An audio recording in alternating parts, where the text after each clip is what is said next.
Morning light pierced through the curtains, waking Jonathan with a pounding headache. His marriage was in tatters, his wife had been with another man. For over a year, he stumbled to the bathroom for a cold shower.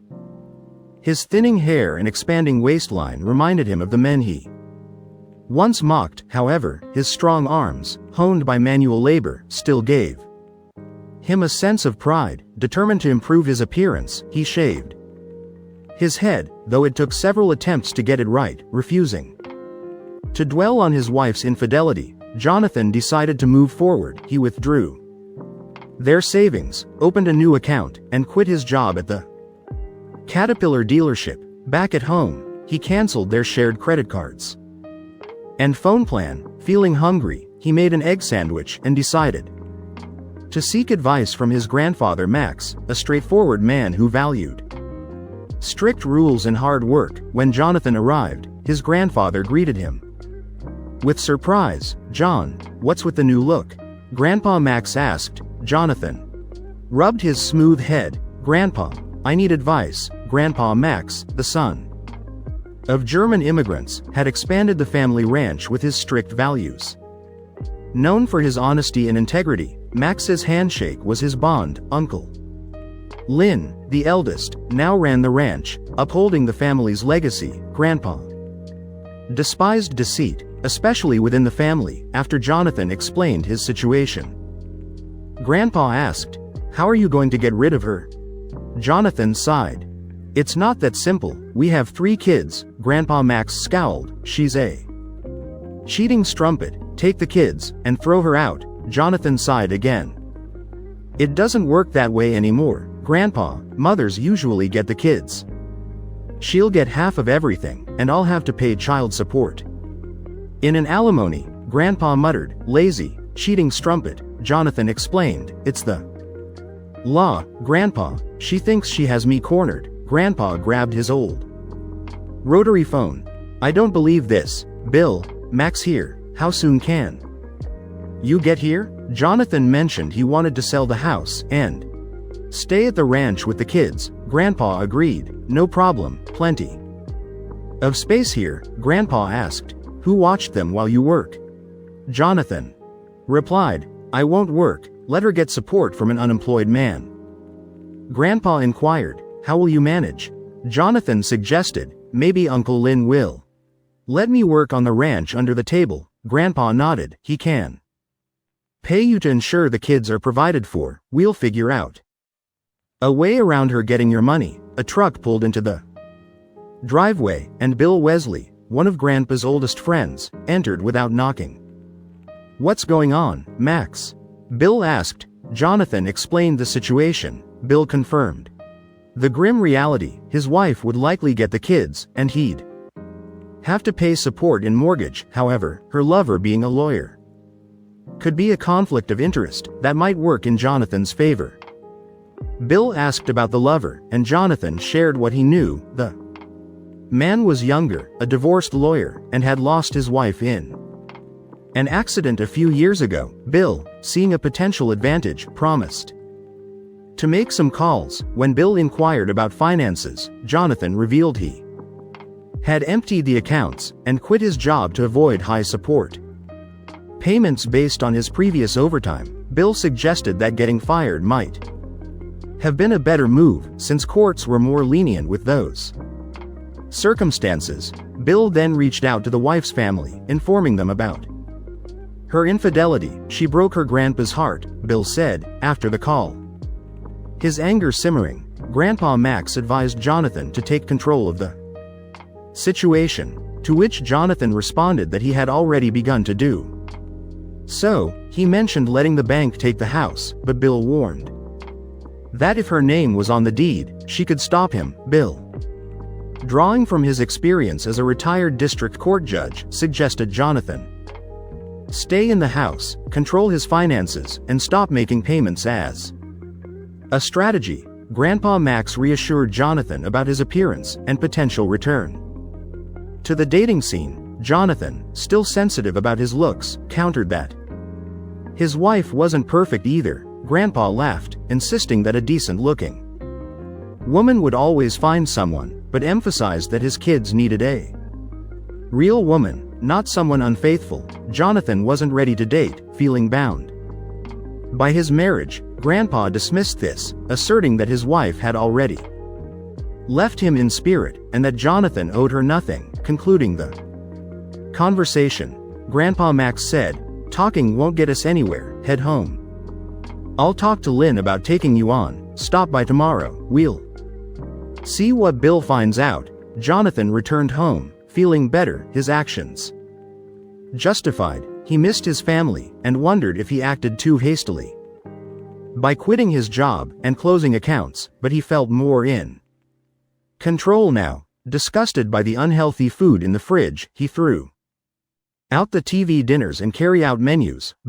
Susan hadn't called or shown up, so he went to the supermarket and bought healthier food. When he returned, Susan was there, shocked by his new look. Jonathan, carrying groceries to the kitchen, replied calmly. Susan, she followed and said, "I'm sorry for last night, I didn't mean to hurt you. Are you calm now? Can we talk like adults?" He shrugged. "Didn't matter how you said it, knowing you threw our marriage away for some young stud was going to hurt. You get more great sex?"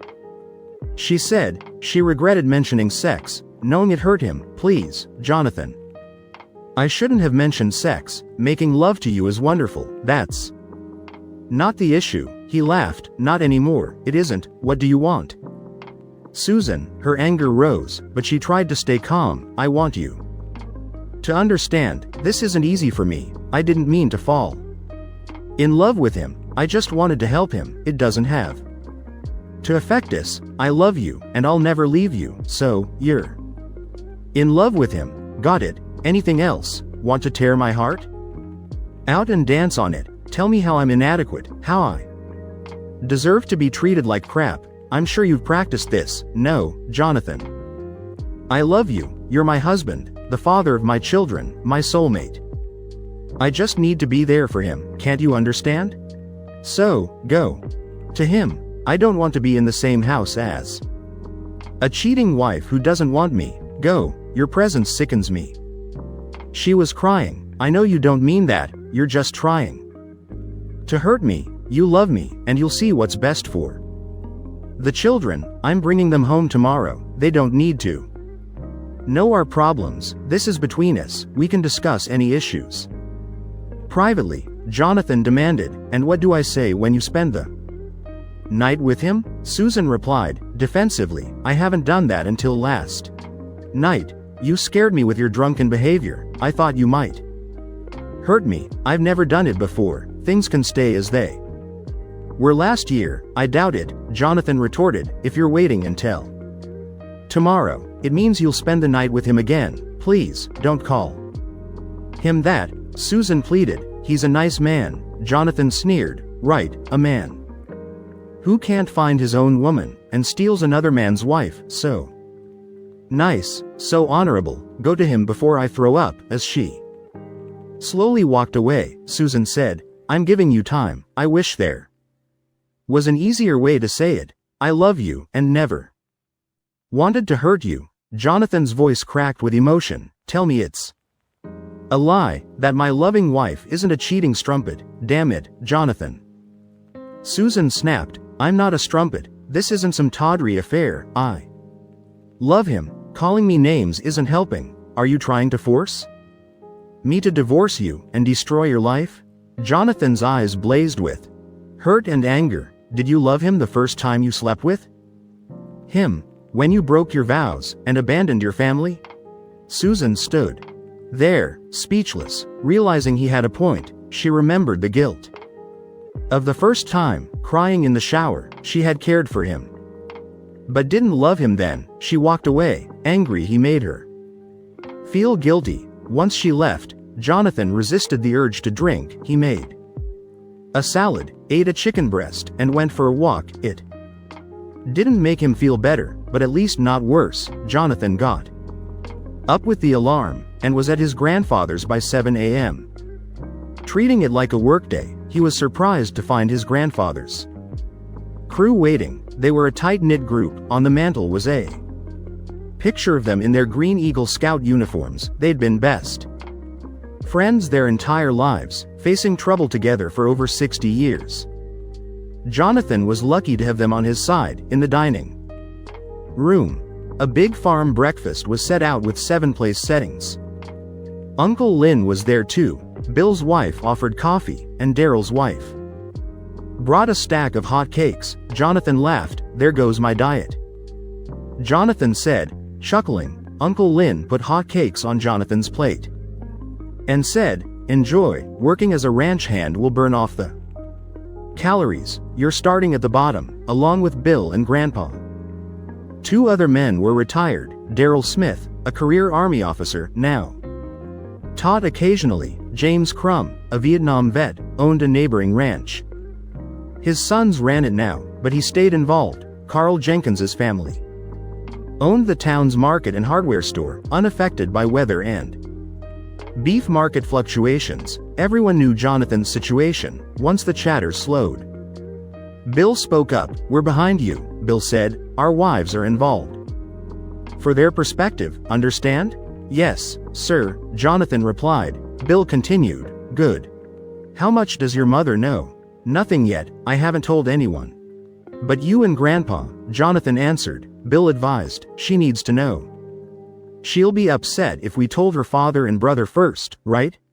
Jonathan nodded. It was not a conversation he was looking forward to. Bill then shared some information. The guy's name is Rich Patton, worked as a paralegal at Bell and Richards, went back for his law degree after his wife passed away with a big insurance payoff. Don't know if he's passed the bar yet. Likely, though, well liked, but doesn't make him less of a prick. I know you don't want to hear it, but everyone at the firm knows about your wife.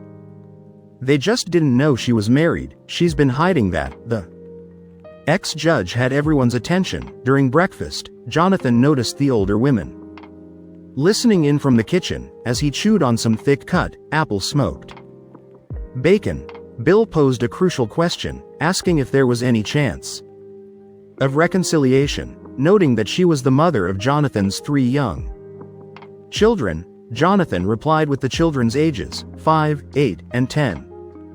His grandfather bluntly asked if Jonathan wanted her back, and if he could overlook a year of cheating. Jonathan's grandmother, Judith, snapped at the judge for calling her a strumpet, arguing they hadn't heard her side.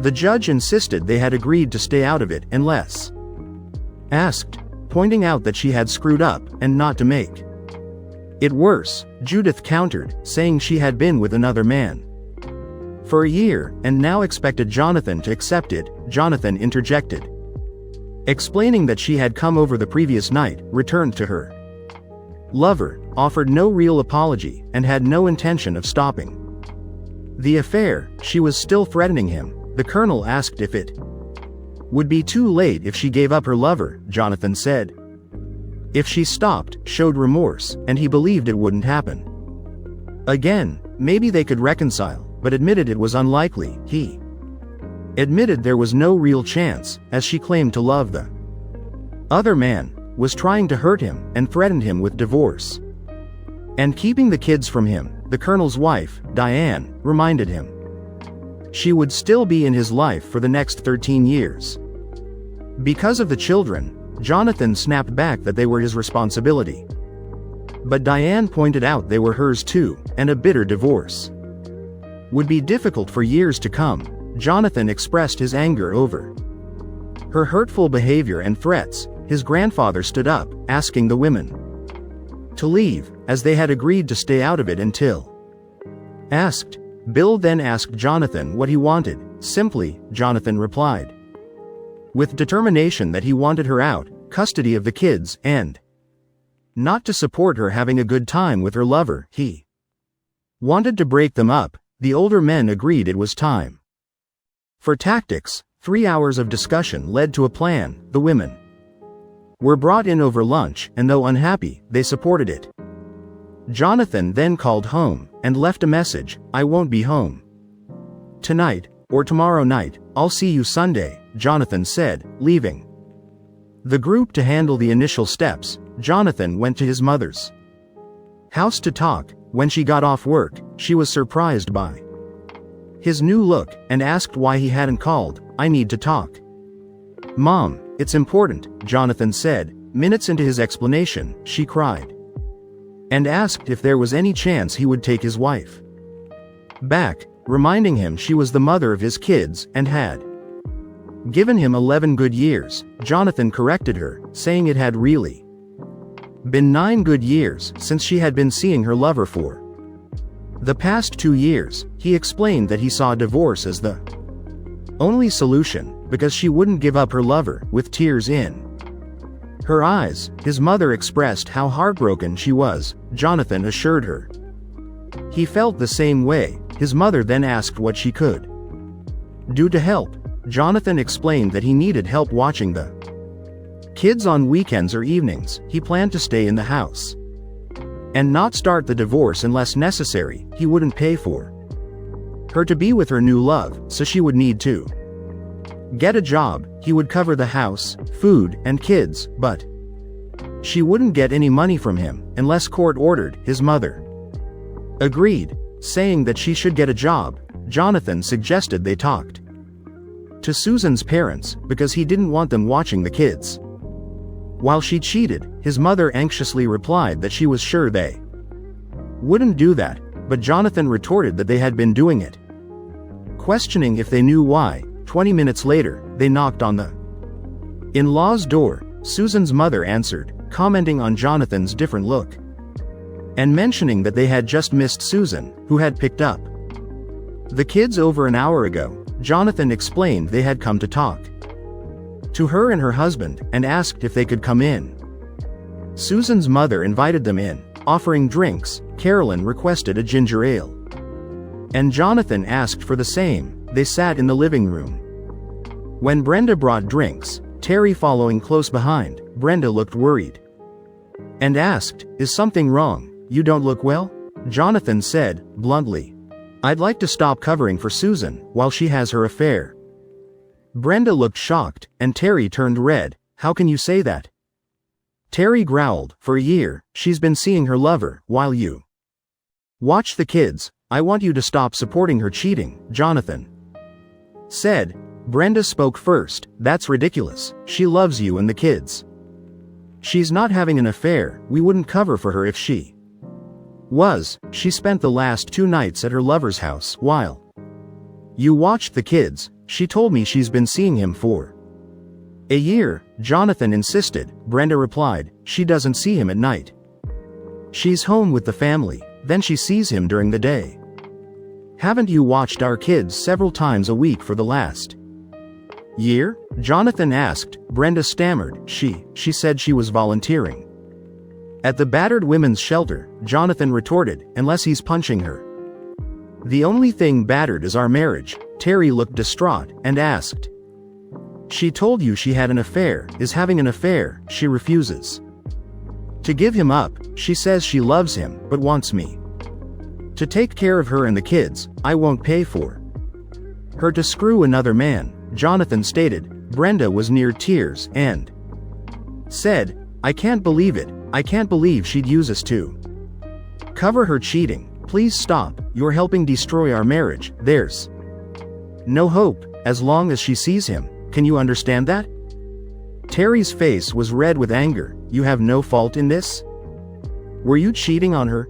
he asked. "No, my only fault was working too many hours to pay for the house she wanted, and keeping her in new lingerie for her boyfriend. I may have put on weight and worked too much, but that's no reason for her to cheat for a year. Do you think that's right?" Jonathan replied. Her father glared and said, "I don't know what's right or wrong. I'll reserve judgment until I hear her side. Sure, Daddy's little girl can do no wrong. She couldn't be a cheating strumpet, could she? Stop watching the kids, so she can screw around," Jonathan snapped. Terry growled angrily, "I think you should leave now. That works for me. What kind of people cover for their daughter, so she can cheat? Who raises that kind of kid?" Jonathan replied, testily. "Out," Terry screamed, his temper flaring. Carolyn was shocked at how quickly it escalated. She looked at Brenda, sorrowfully. As Jonathan headed for the door, Jonathan delivered a parting shot. "Congratulations on raising a strumpet, Dad, good job," his mother snapped at him. "How could you speak to them like that?" Jonathan replied. "I wanted him angry. She'll feel it if she's been hiding it. If they knew, then screw them, they deserve it." Jonathan headed north to Oklahoma. His mission was to collect losing receipts, get a hotel room for a couple of nights, gamble, and maybe find some company.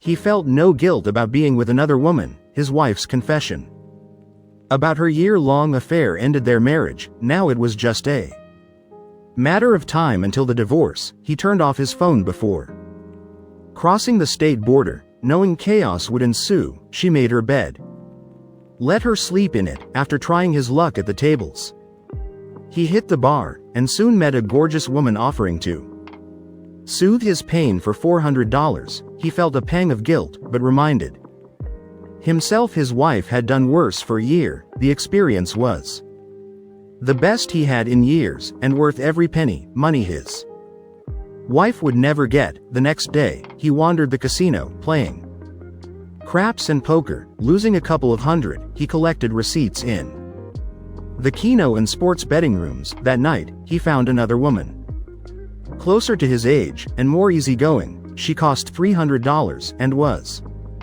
worth it. He even tipped her an extra $50, and saved her business card. Despite feeling sad, he felt lonely, and thought about his wrecked marriage. How could my wife do this to me and our kids? What kind of man would steal another's wife? A lawyer? Of course. The next day, Jonathan took some time to clean up, shaving his head, and trimming his beard. The transformation in the mirror was startling. He barely recognized himself. Around noon, he pulled into his driveway, to find his wife's car already there. His children rushed out to greet him, their laughter and questions about his hair filling the air. "Hey, Daddy had some business out of town. I'm back now," he reassured them, while his wife, Susan, watched from a distance. With a stern expression, Susan approached, and quietly said, "We need to talk, soon," Jonathan replied, focusing on his children. "I'd like to spend time with the kids first." He sat down with them, asking about their time at their grandparents' place. Cindy excitedly shared, "Grandma picks me and Joey up after summer school." Susan's patience waned, and she interjected, "Jonathan, we need to talk now." Jonathan's temper flared. "I'd like a faithful wife," he snapped. "Looks like neither of us will get our wish." Susan recoiled, as if struck. "Do you want to argue in front of the kids?" "No," Jonathan responded, coldly. "I'll talk to you when I'm ready. It took you 2 years to talk to me. Now you're in a hurry." Unable to hold back her tears, Susan fled to the bedroom. "Why is Mom crying?"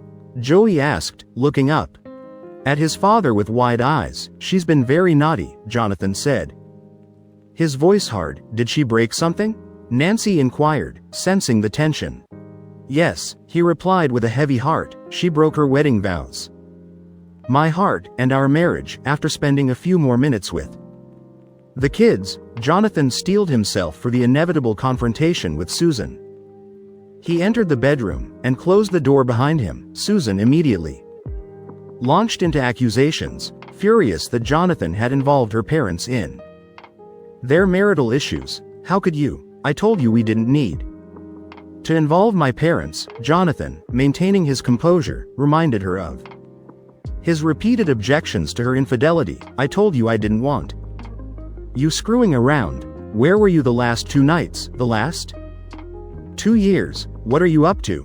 Susan shot back that it was none of his business anymore, as he had forfeited that right by his own actions. "None of your business anymore. You lost that right when you chose him over me." Jonathan, puzzled, asked, "Why? My phone wasn't working." "Why doesn't my phone work?"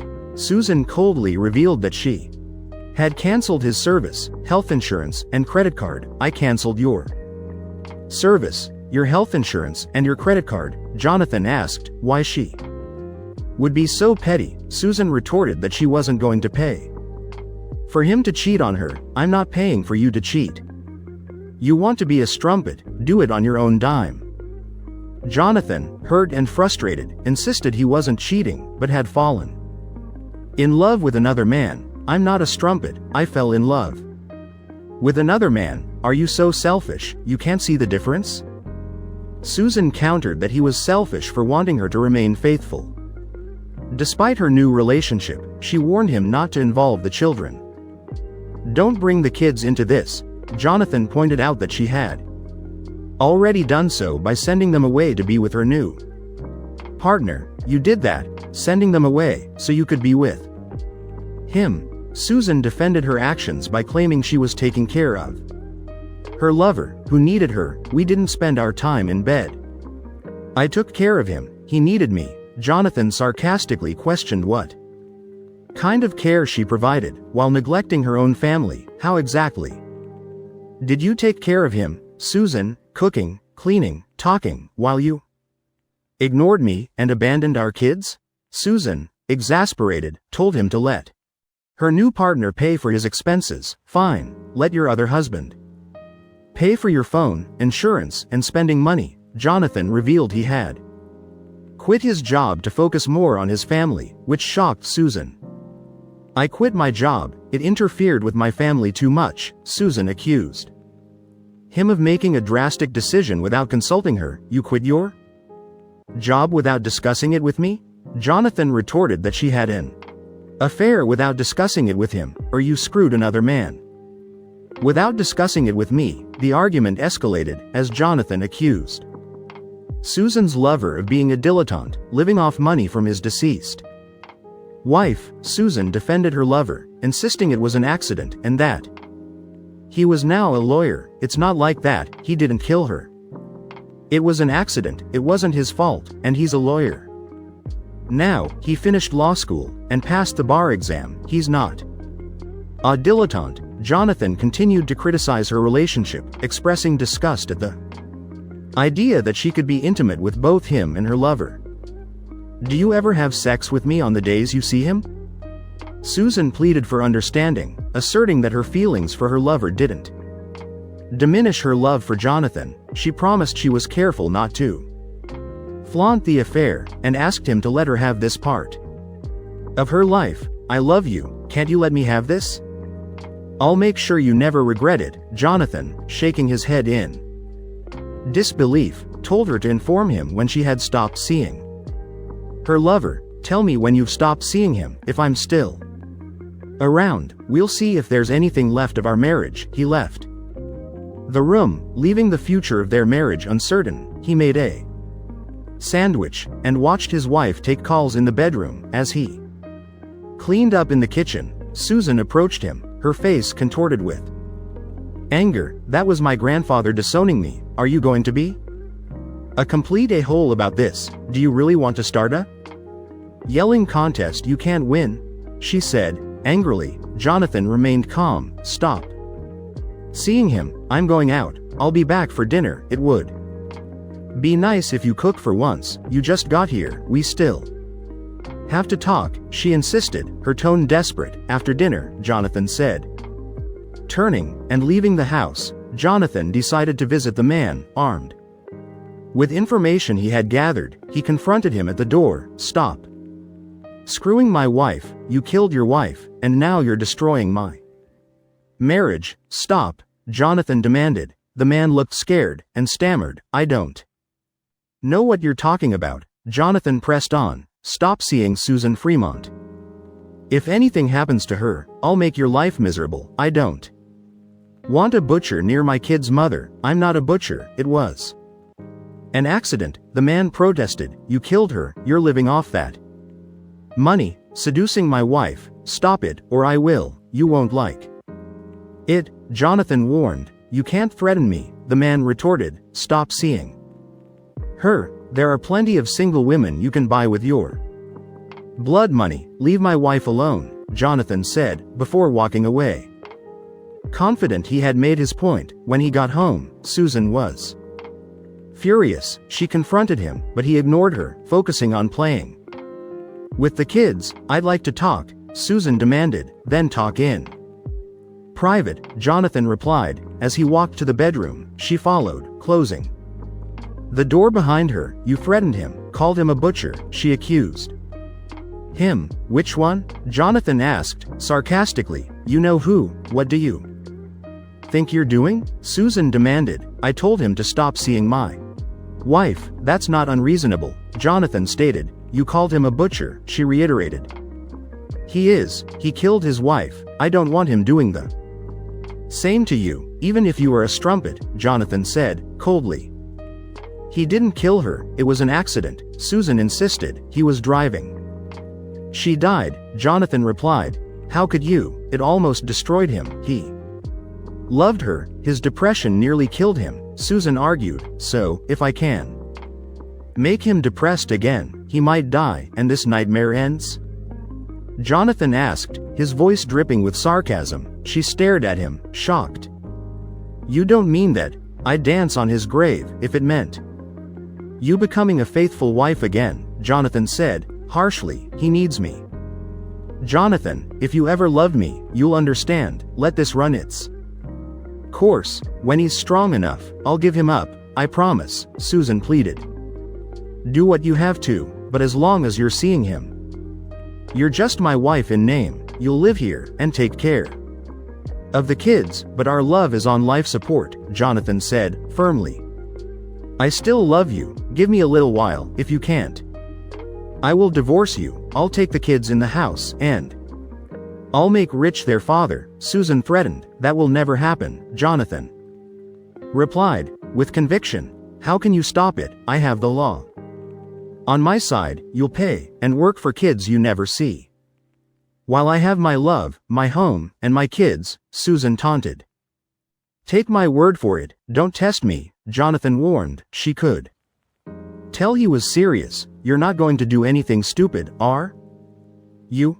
She asked, nervously. Stop seeing him, and stop threatening me, Jonathan said, staring her down. She blinked first, running into the bathroom, crying. Carrot and stick. That was the plan for Susan. With advice from the Eagles' wives, Jonathan figured the experienced women knew how the female mind worked, something he was clueless about. After shaking up Susan's day, Jonathan decided to handle the kids, and give her some quiet time. He got them into bed, compromising with Cindy to stay up until 9 o'clock. With the house quiet, he could hear Susan on the phone. It might have been her lover or a friend.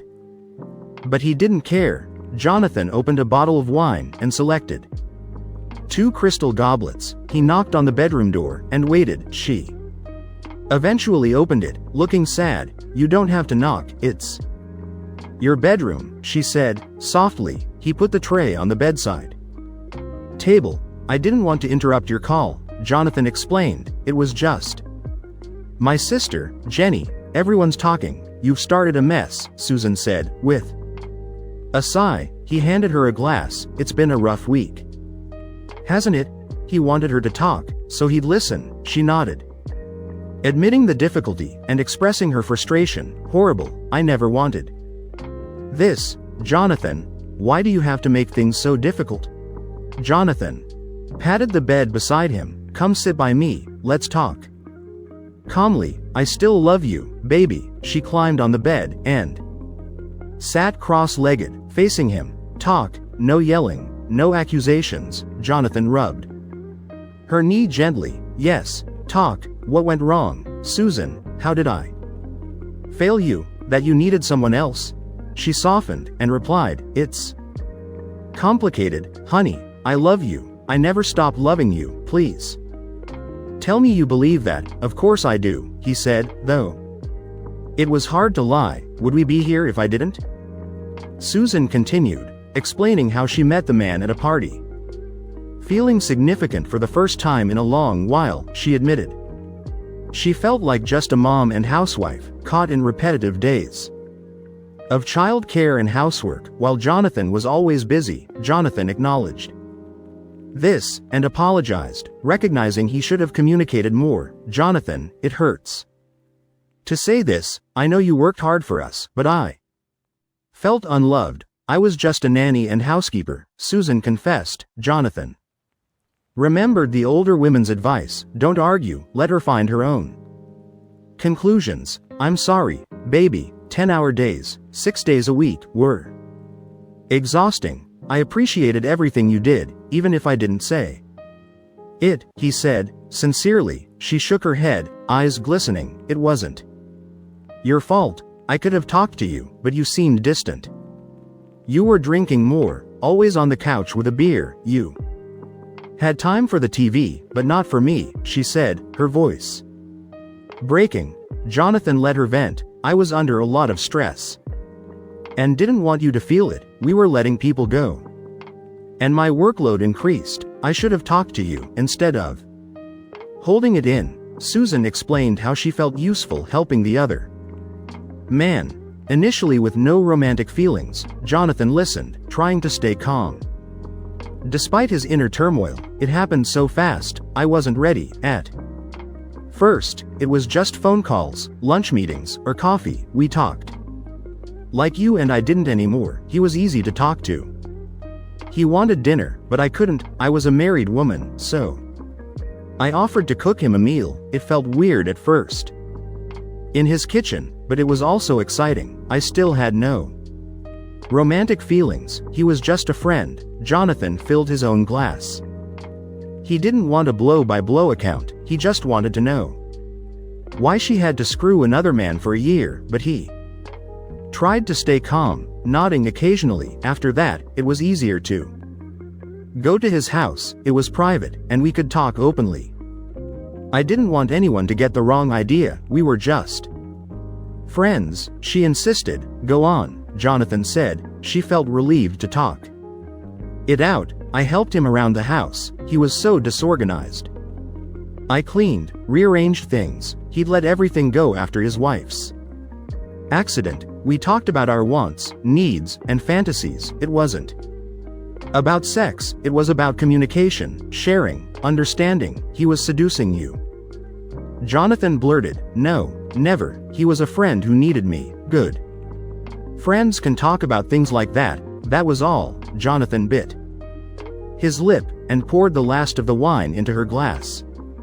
It just happened. I was in the kitchen, and then we were kissing. I know I should have stopped it, but it felt like a kiss between friends. Suddenly, I was in his bedroom. Her hand shook as she sipped her wine. Tears filled her eyes. I felt horrible. I came home and showered, but I couldn't get myself clean. I cheated, and I hated myself. I thought you'd see it in my eyes, but you just grabbed a beer and sat on the couch. You didn't ask, didn't see the guilt. I wondered if you even cared. She drank half her wine. I tried to end it. I told him to stop, and avoided him. I swore I'd make it up to you. Then I heard he was in the hospital from an overdose. I knew it was because of me. I went to help him, and we promised it wouldn't happen again. I'm so sorry, Jonathan. I tried to stop it. I swear I did. Jonathan was furious at his gullible wife, and that slimy carnivore. Overdose, my backside, he thought. A few pills, a call to the hospital, and he had her back. Jonathan took her empty glass and placed it on the bedside table. She was sobbing, and he held her. If she'd only talked, this could have been avoided. He might have forgiven one mistake, but a year of infidelity. No, she'd pay. They'd both pay. He guided her down to the bed. She whimpered when he let go, but he just turned off the lights. He pulled her close, caressing her body, becoming more physically engaged. She pulled off her shirt and lay unclothed, reaching out to him. He braced himself. He was disgusted with her, but still drawn to her. He eased her backward, kissing her neck, where it excited her most. Within minutes, she was pressing back desperately. He pulled his hand away.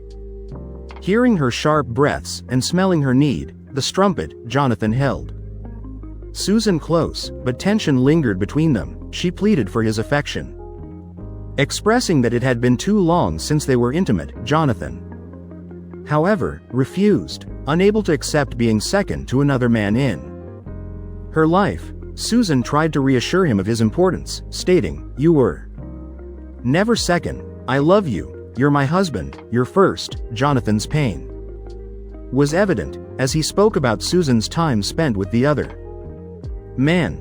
He felt that this other person got all of her attention and admiration, leaving him feeling inadequate. Susan attempted to downplay the situation, suggesting that it hadn't been an issue for over a year and that Jonathan didn't need to know about it. She emphasized her commitment to him. When they were together, her words hurt Jonathan deeply, and he pulled away. Susan couldn't understand why he couldn't simply love her.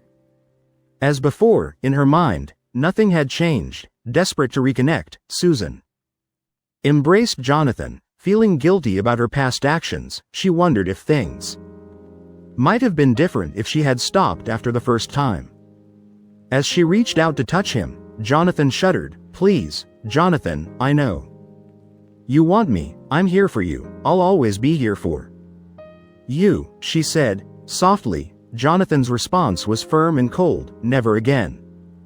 So long as you're seeing him." Feeling rejected, Susan turned away and cried herself to sleep. The next morning, Jonathan woke early, feeling more in control. He had confronted both his wife and her lover, insisting at end he'd quit his job and was now working on the family ranch. Early hours were part of the deal. Susan was still in bed. As he headed downstairs for breakfast, he wondered if she'd run off to see her boyfriend that day. Uncle Lynn introduced him around, and he was put under the direction of old Miguel, a longtime family worker. Uncle Lynn called him to the house for lunch, where he saw his grandfather and friends waiting. He updated them on the weekend, his conversations with his mother and Susan's family, and his casino visit, skipping over the details of his female companionship.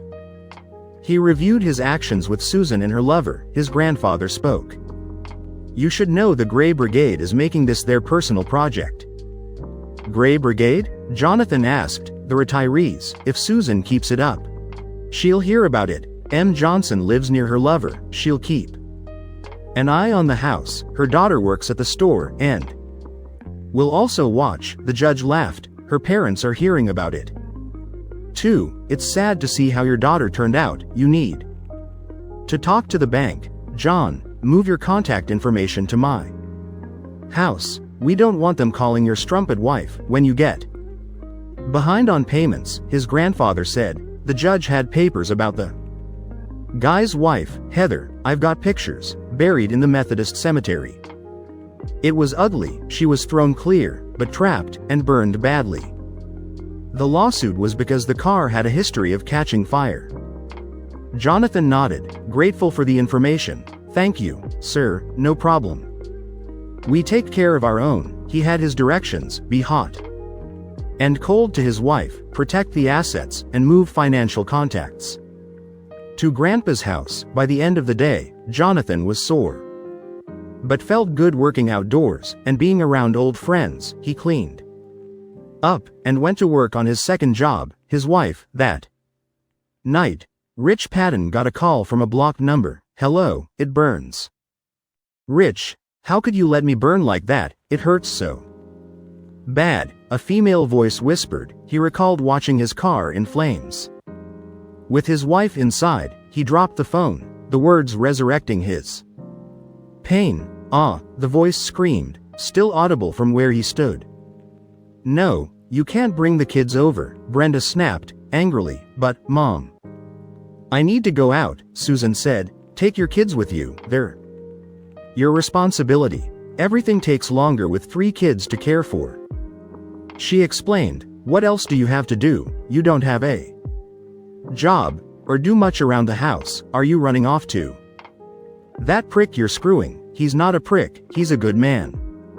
"You don't understand." "I understand. He's a low-life prick, screwing another man's wife. You're such a disappointment. We can't walk around town without Hearing about what a strumpet you've become. Mother, how could you say that? Dump him, and beg your husband for forgiveness. Maybe it's not too late to salvage your marriage. I did nothing wrong, Susan argued. She was shocked to hear a busy tone. Max Schreider addressed the group at the senior center. They had divided responsibilities, and the phone lines would be burning up all night. The first pass had updated the Gray Brigade. The second pass would start applying pressure to the next generation. The town would soon know. Cheating wasn't the issue, it happened, but blatant disrespect, and expecting a spouse to accept an ongoing affair, was too much. Cheaters make up or break up, not this me generation. Responsibilities were divvied up, tasks assigned, and options discussed. When the room emptied, the Colonel sat with 5 associates. This is the ugly part, we know the risks. John Crumb took the lead. Copies of Keys to Riches house were passed out, obtained from Susan's keychain via Jenkins Hardware. They needed more information. The Gray Network would keep tabs, and when the opportunity was right, they'd collect intel. A couple felt uneasy, but not enough to stop. Susan parked in Rich's garage, quickly closing the door. She felt embarrassed about disguising herself. This is ridiculous. She had every right to see Rich. She eagerly accepted his embrace. They didn't talk about anything but missing each other as they retired to his bedroom. Half an hour later, he sat up, staring down at her. Susan was stunned. He uses her for sex, and then blames her. After confronting her husband alone, now it's her fault. How did you mess things up? Nobody at the firm will talk to me, Rich snapped. You wanted overnight stays. It was your idea to tell him, force him to accept us, threaten him with divorce. How did it become everyone's business? He added, angrily. Susan replied, I don't know, gossip. He told his family and mine. They're barely speaking to me. Word must have spread. Rich was livid. You were supposed to keep it private. How did they know where I live? I talked to him, as we discussed. You should have known how he'd react. I'm not a mind reader, Susan retorted, barely believing his words. She started dressing. Rich reached out for her. Where are you going? We're not through. It's been a week. Don't talk about Jonathan like that. He did nothing wrong. He's a good man. We're the ones changing the rules, Susan said firmly. Rich snapped, good man. Starting rumors, disrespecting you. Where's the good in that? Susan buttoned her blouse and fixed her hair with her fingers, planning to clean up at home. Her mother-in-law had accepted her excuse about job applications. I have to go. I'm going to be late, she said. Rich pulled her into his arms. What about us? I miss you. Tell him you'll be spending the night here. We need to reconnect. You're everything to me. I need you. She held his face, kissing him softly. We'll work something out. No overnights. Rich asked, what about the kids? Farm them off on your parents? Again, Susan sighed. They won't watch them again. They've made that clear. She tried to pull away, but he clung to her. Come over. After they sleep, I need you beside me. Don't you want that? Rich pleaded. She nodded, but deep down, she hated being away from her children at night. She didn't sleep well at Rich's place and felt like a teenager sneaking around. Let me think about it. Okay. I need to settle things at home first, Rich asked, crudely. How about a quickie before you go? His callous words stung. Was that all she was to him? I have to go, Rich. I can't afford to alienate my last babysitter. He pushed her to her knees. You promised you'd never deny me, Susan. It'll only take a few minutes. She held back tears as she mechanically gave him oral sex. Meanwhile, Max took a call from M. 2 hours with him, sneaking around like a thief, he said, calling his daughter. What were you thinking? Carolyn, watching the kids while she got laid. Carolyn defended herself. She said she was looking for a job. Max was furious. And you believed her, after all she's done? Carolyn was furious when Susan arrived 20 minutes Late, she helped get the kids in the car, then grabbed Susan's arm. "Never again, you lying strumpet, using me to cover for you," Susan trembled. I didn't," Carolyn snapped. "Save the lies, you reek of sex." "Clean up before picking up my grandkids," Susan retorted, "if you don't want to see the kids, fine, you'll be lucky to see them." Carolyn slapped her. "He's right, you're a strumpet." Jonathan sat with his grandfather after a long day. "I don't want to know, Grandpa." Max said, "She had your mother watching the kids, said she was getting job applications." Jonathan's anger flared. "Nobody watches my kids, unless I say so," Grandpa Max warned. "Don't blame your mother, she has a right to see her grandkids." "I don't blame her, it's the lying strumpet under my roof. I'll talk to Mom myself," Jonathan said. "Mom, what's a Jezebel?" Cindy asked. "A what?" Susan was surprised. "Dana's grandma said you were a Jezebel." Susan's blood pressure rose. No more play dates with Dana. Rich didn't notice the stares as he entered his old employer's office. After waiting 20 minutes, he called John. "I'm in the lobby for our lunch, Rich," John said. "I don't think I'll make it today. Something came up, it's just not a good idea right now. Things are hectic," John said. Rich called Eric. "We've had this lunch date for 2 years. What's going on?" "Your girlfriend, you said you were serious, getting engaged. You never said she was married with 3 kids. You used us. My wife would kill me if I went to lunch with you." "No, we won't be having lunch anytime soon." Rich felt eyes on him as he exited the building. "Did you hear? She's married," he heard. "Can't have his cake and eat it too. 3 kids, 2 million for killing his wife," echoed in his ears. Late summer was tough on the ranch, dawn to dusk. Checking fences, working on irrigation, moving herds, almost time for the second hay cutting. Uncle Lynn still followed Grandpa Max's ways. Ranching was more mechanized now, but they still used horses for much of the work, especially moving herds and pasture checks. Jonathan had forgotten how sore you could get from riding a horse for hours a day. Hauling 80-pound packs, digging trenches, and replacing fence posts, he looked forward to haying, which mainly involved driving. Ranch hands had to be jack of all trades. If it's broke, fix it, was the motto.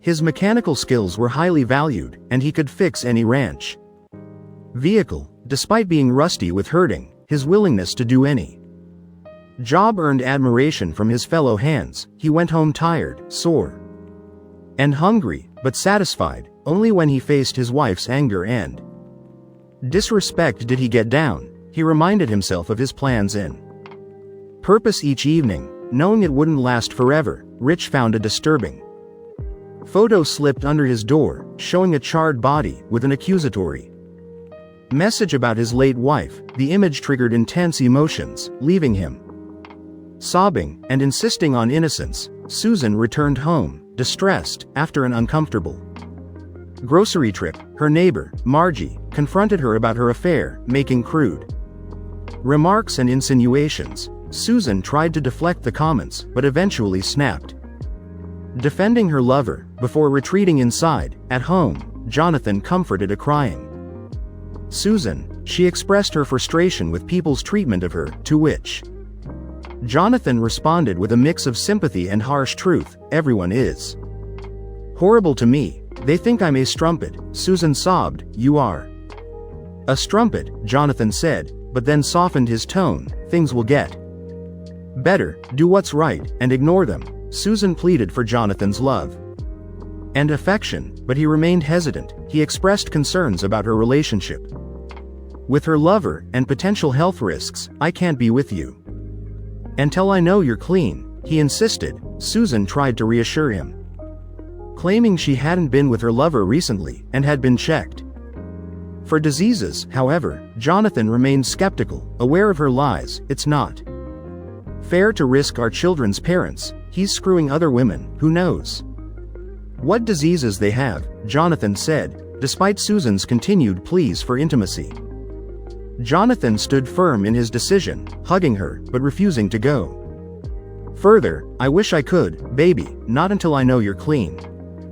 And done seeing him, he said, ending the conversation. Meanwhile, magazines started arriving. Addressed to Heather Patton, a picture of her defaced gravestone appeared on Rich's door. With cheating strumpet, he spent hours scrubbing it clean. And the police threatened him with vandalism. One officer recognized him. Oh, you're the wife stealer. Yeah, we know you. 3 days later, Rich was scrubbing the gravestone again. Yes, I got your messages. No, I can't make a payment. I've lost my job, Rich said, into the phone. Max grinned. Things were going according to plan. He examined the gathered information on Rich, smiling. It was exciting to right a wrong and punish the guilty. Ranches don't take weekends off. Jonathan worked and brought his family along. He lifted his eldest onto the old quarter horse. Susan asked, concerned, is that safe? Been doing it for 4 generations. Buttercup's gentle, and will take care of her. Cindy, glowing with pride, petted the horse's mane. Jonathan took the bridle and walked, teaching Cindy how to balance and sit properly. He found it amusing how girls took to riding so easily. After a few turns, he handed Cindy the reins, her smile warming his heart. Buttercup settled, knowing her rider was comfortable. Your turn, he said to Susan. Me, are you crazy? Come on, try it. With some goading, he got her up in the saddle, explaining things. She was nervous, but Cindy rode alongside, talking and laughing, until Susan relaxed. Jonathan mounted his horse and trotted beside them. Not so bad, is it? You do this every day? Susan asked. Sometimes, every day is different. Sometimes I'm in the garage. Do you like it? I love it. He saw Cindy's excitement, realizing he should have started her riding sooner. Ranching was in their blood. Rich sat in bed, listening to the crying and sobbing. He thought it had stopped. He pulled the pillow over his head, trying to block it out. I'm sorry, he wept. Outside, John sipped coffee. 1 more hour on his shift. He adjusted the earphones and listened to the prick whining. He pressed the remote, starting recording 3. The sound of a fire burning. It was an accident. He heard Rich scream. He gave Rich 5 minutes and hit him with recording 1. The miserable crying. Sometimes it gave him goosebumps, knowing it was Diane on the recording. Jonathan put his arm around his wife's waist and asked, yes, baby? Susan replied, I need money. I'm almost out of gas. Get it from Loverboy. I have an interview at Jenkins Hardware, Jonathan said, his tone icy. Susan looked surprised. I didn't know you were looking for a job. I'm worried about our finances. Nancy can start kindergarten this year, and I can work while the kids are in school. Jonathan explained. You're not using the money to see Loverboy, are you? Jonathan asked, suspicion evident in his voice. No, Jonathan, it's for gas, so I can go to the interview and take care of our children. What if there was an emergency? Susan replied, her voice pleading. Jonathan gave her 2 20s and said, I trust you. Please don't make a fool of me. Susan insisted. I wouldn't do that. I love you. You've done it before, Jonathan said, coldly, his eyes hard. She bowed her head. Why wouldn't Rich return her calls? Was he seeing someone else? She hadn't spoken to him in over a week. Jonathan looked at his paycheck. The net directly was nearly 1/3 of what he earned at his old job. It wouldn't have been much if Uncle Lynn hadn't given him a raise for maintaining all the ranch vehicles with the money his grandfather received secretly. It wasn't much less than before. Uncle Lynn talked about giving him a share of the profits. If he stayed, it was only a year for the first 5 years, but it could be a nice bonus.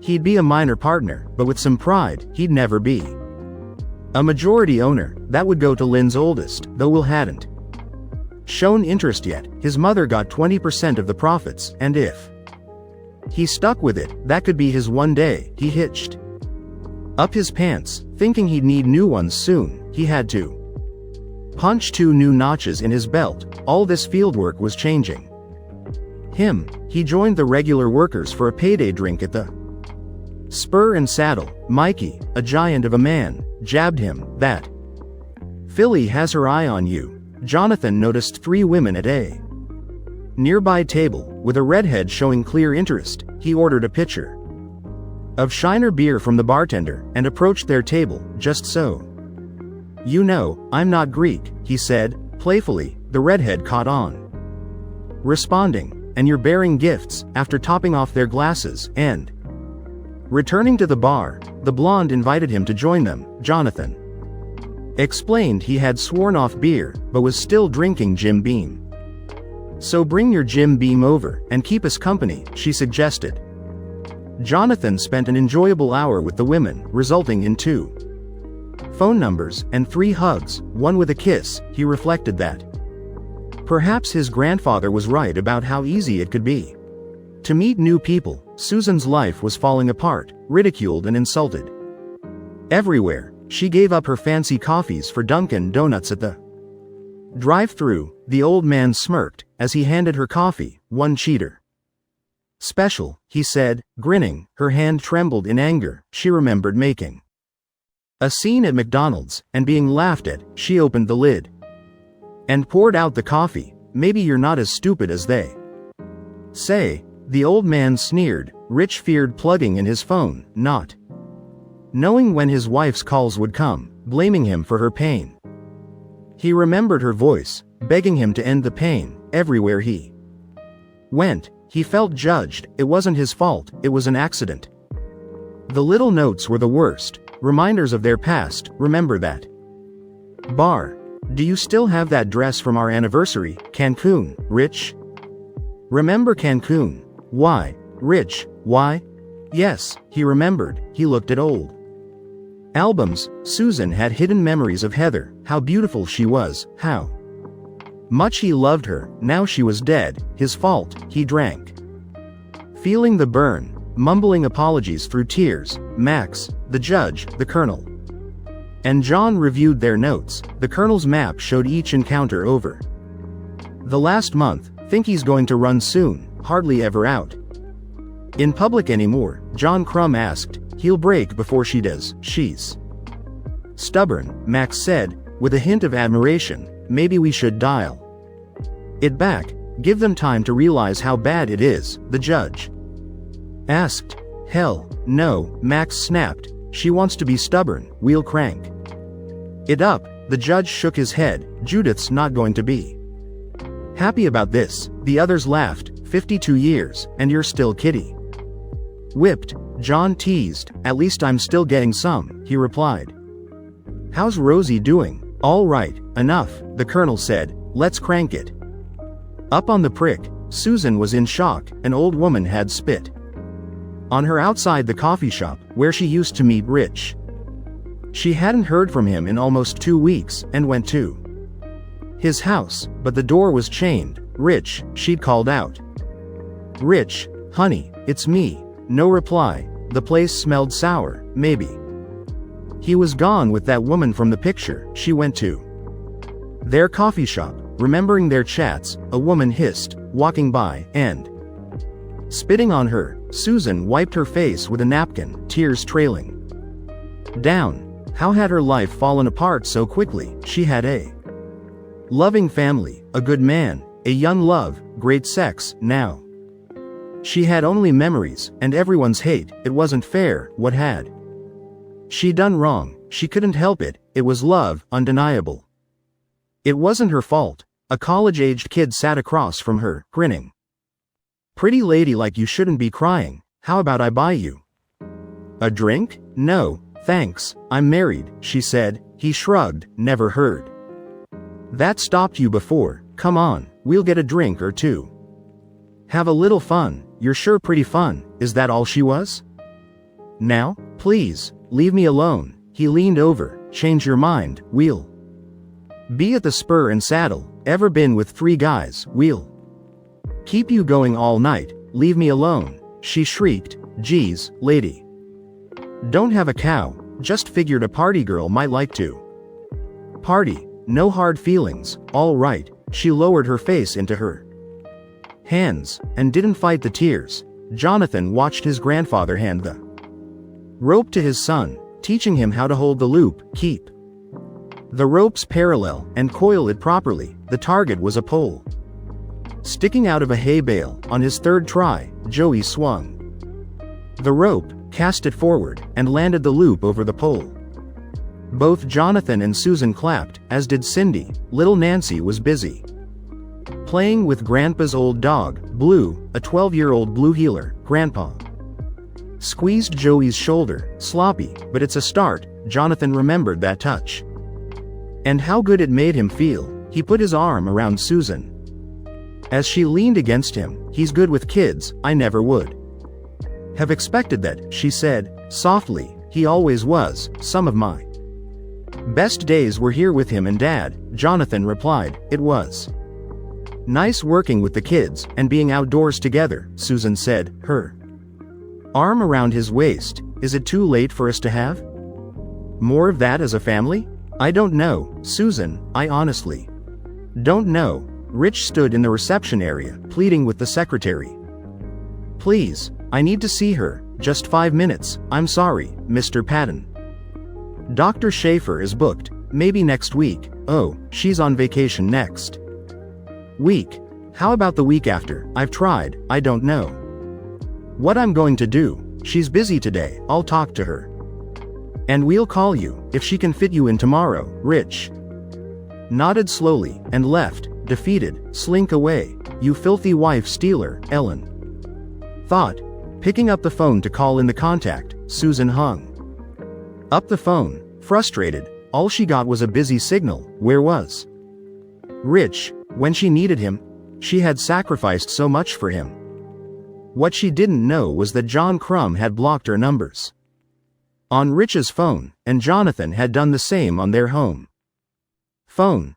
Blocking Rich's calls, Jonathan struggled to guide a stubborn, injured cow back to the gate, with the help of his cattle dog, Vincent. He eventually managed to treat the animal's wound. Miguel, an older worker, found him, and expressed concern about Jonathan working alone in such a dangerous situation. Jonathan assured Miguel he could handle it, saying, yes, sir, I'll have her through the gate within the hour. As he finished the task, Jonathan felt a sense of pride in his work that he hadn't experienced in a long time. Despite his aching body, he was content. He praised Vincent, remembering how his son, Joey, had named the dog after Vincent van Gogh's Starry Night painting. Later, Jonathan returned home to find Susan, dressed in a sheer negligee. She nervously offered him a drink. Where are the kids?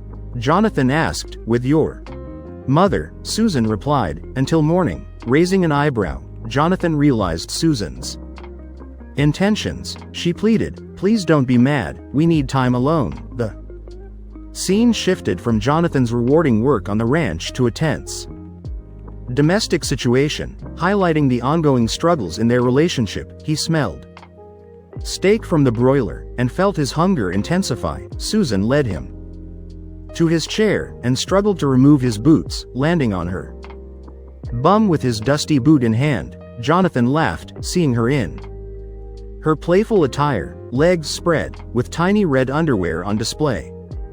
She got up, and called him to the dinner table. His plate had a large T-bone and a loaded baked potato, hers a small fillet with asparagus. Above his plate was a paper. He picked it up, and she said, softly, I'm clean, I haven't seen him since that night. I won't be with him anymore. He hugged her. I'm sorry, I know this is hard for you. She shook her head. No.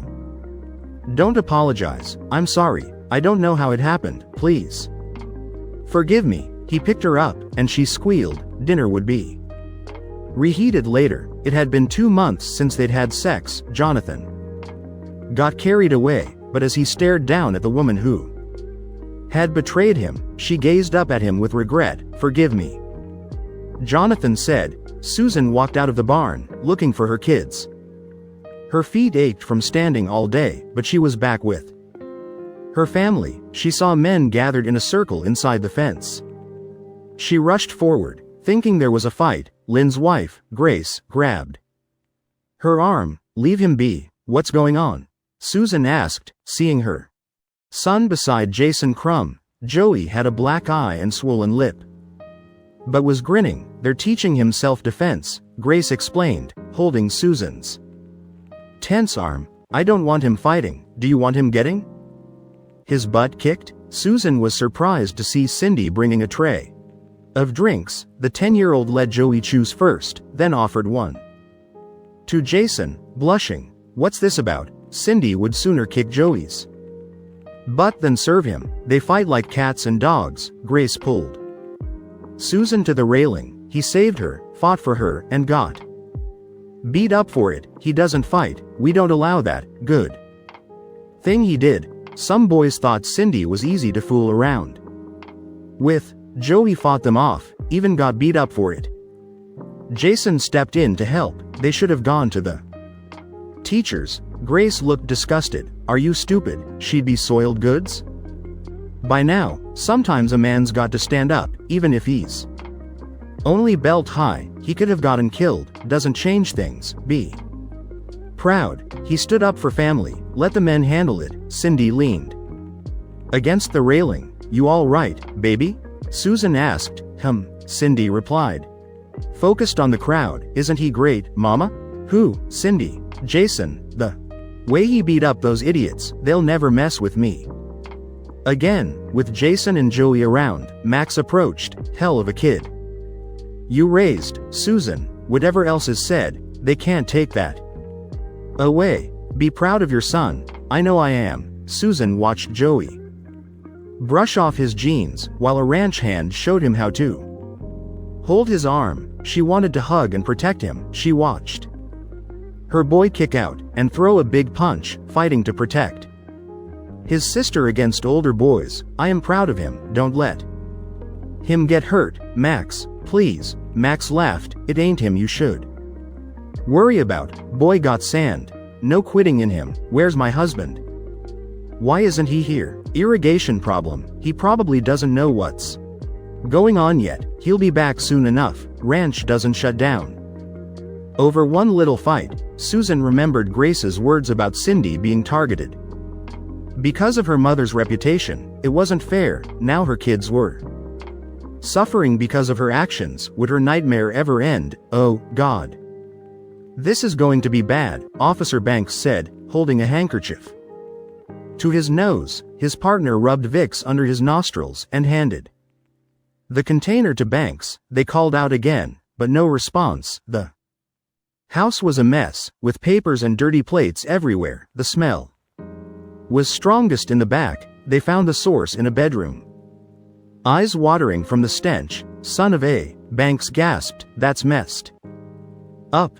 An unclothed man lay in a pile of photographs and letters, with a half-full vodka bottle and empty pill containers nearby. The mirrors were broken, with dried blood on his hands. "I never understood why a man would take his life over a woman," Officer Gilroy said. "Call it in. Nothing else for us here." Jonathan sat with the eagles, all eyes on him. Figured he'd run, not take the coward's way out. Grandpa said. Maybe he really was depressed. Jonathan shrugged. "Doesn't bother me. He had it coming. Do you still want to go through with the rest?" his grandfather asked. Carl Jenkins spoke up. "She's doing well at the store. It'd be a shame to let her go. She talks about you and the family all the time. She seems to love you." Jonathan nodded. "I believe she does, as much as she can. But this doesn't change anything. She's back now. But who knows when she'll try it again. I want to finish it." His grandfather squeezed his wrist. It was as close to a hug as he'd get. "It's hard on the kids. They're good. You don't know how they came from her, but they did. I know. I'm not locking her out of their lives. I just Can't get past what she did for a year. Susan was tired. But feeling better. It had been over 3 months since her world blew up. Ranch time with the kids was healing. Jonathan got home early. It was culling time, but morning rains postponed it. He saw the for sale sign on the lawn. The house was foreclosed, with 30 days to vacate. Half the kids' stuff was already at his grandfather's. It would be hard, but necessary. He showered, dressed in his best shirt and clean jeans, looking in the mirror. A new, slender man stared back. He opened a bottle of her favorite wine, poured 2 glasses, and set them on the coffee table, next to a stack of papers. He had adjusted their placement again. She did this. Not me, he thought. He remembered her threats and betrayal, which burned away any doubts. The door opened, and he stood, nervously. Jonathan, why is there a for sale sign on our house? Are we moving? He took her hand and sat her down. Maybe, he said, there's something we have to talk about. She saw the wine glasses and the papers. Original petition for divorce. She looked at him, searching for sorrow or anger, but saw emptiness. Why? She asked, trembling. You cheated on me for a year, Jonathan said. I can't accept that. I'm sorry. She could barely breathe. But, you said you loved me. That you forgave me. I do love you, and forgive you, but it's not enough. Please, don't do this, Jonathan. I don't want to divorce. I'll fight it. I want my family. Please, it's done. The official process server will be here soon to serve you. We have 30 days to leave the house. I'll take the kids to Grandpa. They love the ranch, and he has plenty of space. We'll have joint custody, so you can see them whenever you want. No, you won't take my kids. I have rights. How are you going to take care of them? I'll keep them here. I'm not letting you sell my house. It's not ours anymore. It's the bank's. It's in foreclosure. She stared in shock. Foreclosure? How? I haven't paid the mortgage in 4 months. I don't make enough money anymore. But, how did I not know? Because I didn't want you to. She realized it was always about divorce. He never intended to give her a chance. How could you lead me on for 4 months, lying to me? How could you? I just had to remember the 2 years. You lied to me, going to another man's bed, making a mockery of our marriage. It was easy. Her anger grew. I'm still their mother. The courts will give them to me. I'll make your life hell. Jonathan, you'll never see them. Where will you live? How will you take care of them? He asked, softly. I guess I'll go back to Rich. He loves me. She knew that wasn't likely. He'd cut off all communication, but maybe, once she explained. You don't know? Jonathan asked. No. What? Rich is dead. Self-inflicted, sleeping pill overdose. Susan fought hard not to believe it. But deep down, she knew it was true. Without her, he would have slipped back into depression. It wasn't her fault. She had tried to see him, but he cut her off. She went to see him, but he never responded. Oh, God, was he dead? Even then, how long? Why, just her leaving, did he get the help she did? No, he couldn't have survived, not without her by his side. Maybe it was a lie. Jonathan was trying to hurt her, like she'd hurt him. It had to be a lie. He couldn't be dead, not Rich. Jonathan held her, waiting for her to stop shaking. Susan, he kept repeating, softly, Susan. Eventually, her breathing calmed, and she leaned into him, crying softly. At first, then harder. He pulled her close, holding her. He is dead, isn't he? She finally said. 5 days now. I'm sorry. I thought you knew. What am I going to do now? She asked pitifully. I imagine your parents will take you in for now. You have your job. You're still a beautiful woman. You'll find someone who can accept what I couldn't. You can see the kids all you want. I want them with me, she said. I know, your parents don't have the space. How are you going to afford a big enough house for the 4 of you? Grandpa has plenty of space. Miguel's niece will watch the kids. When I'm not around, Grandpa's agreed to let you have free access to the house and the kids. You could help me, child. Support and alimony will make it possible. I earn less than grand a year now. I could maybe pay $500. It won't be enough. At Grandpa's, they have a huge house and a 10-acre backyard. Grandpa loves them. What can you offer them? They're my children, she sobbed. Yes, and they still will be. Why can't we go back to the way things were? Jonathan, we love each other? Things have been good the last couple of months. I made a mistake. Don't punish me forever. I never meant for it to happen.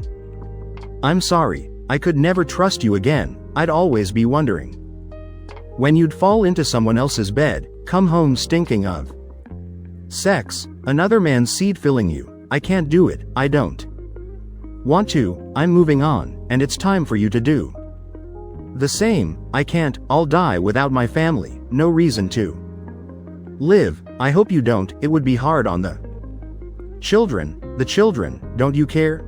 Of course I do, unfortunately. That's not enough. Your cheating destroyed me. She shook, hearing his condemnation. And now you're going to destroy me. Yes, she said, trying to fight it, but not having the heart. She was broken. Her parents sided with her, angry at Jonathan for denying her the children. Over a long, painful dinner, he made it clear they could see the kids anytime. Susan could have unlimited access when she pulled herself together. If she had the space for them, they would work out shared custody. Dinner was at his grandfather's house, and it was clear the kids were happy there. 3 new puppies kept them entertained. Cindy rode her horse every day and loved showing it off to her grandparents. Joey proudly wore ranch clothes, boots dusty and had dirty. Nancy sat happily on her great-grandfather's lap, reading together. She had him wrapped around her little finger, and everyone knew it. The once crotchety old man had met his match. They were home, and happy. And Susan couldn't take that from them. Susan signed the divorce papers, and moved forward with her sad life. There was no alimony, since she made as much as he did on paper. He didn't ask for child support, and offered joint custody, with him as the primary caregiver. They had almost nothing to split, except a few pieces of furniture, which Jonathan kept for her.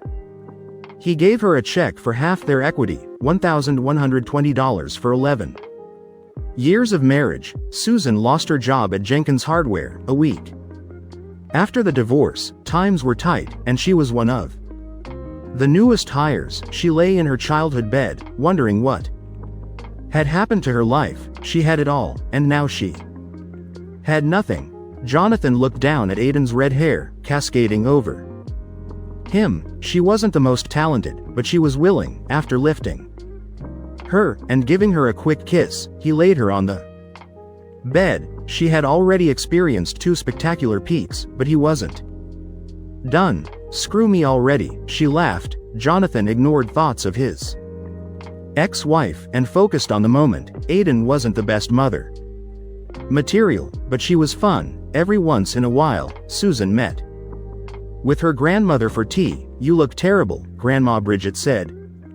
I know, Susan replied softly. Her grandfather still wouldn't acknowledge her existence. It's been over a year, Susan. You need to move on. You're still young, Grandma. The old woman laughed. A baby. I'd love to be again. Want to trade places? No, dear. Your grandfather deserves better, and I'm that terrible? No, honey, you did a terrible thing, but you can get past it. She took a sip of tea. Did you come for a visit, or need something? I want him back, Grandma. We were perfect together. I was an idiot. I want my family back. That's a lot to ask. You hurt him badly. A man has his pride. I know. I'll do whatever it takes. Is it possible? The older woman looked at her granddaughter. Susan was broken, but still had potential. Pretty, if she wanted to be. She had made him love her once. Maybe she could again. It's going to be difficult, getting him to fall back in love. With you, difficult, but not impossible. I'll do anything. Grandma, just tell me what to do. Bridget looked at the picture of her and her friends, the original Fab Five cheerleaders. They had turned heads back then, and still knew a lot about men. Let me make a few calls. We have a lot of work ahead of us. You understand.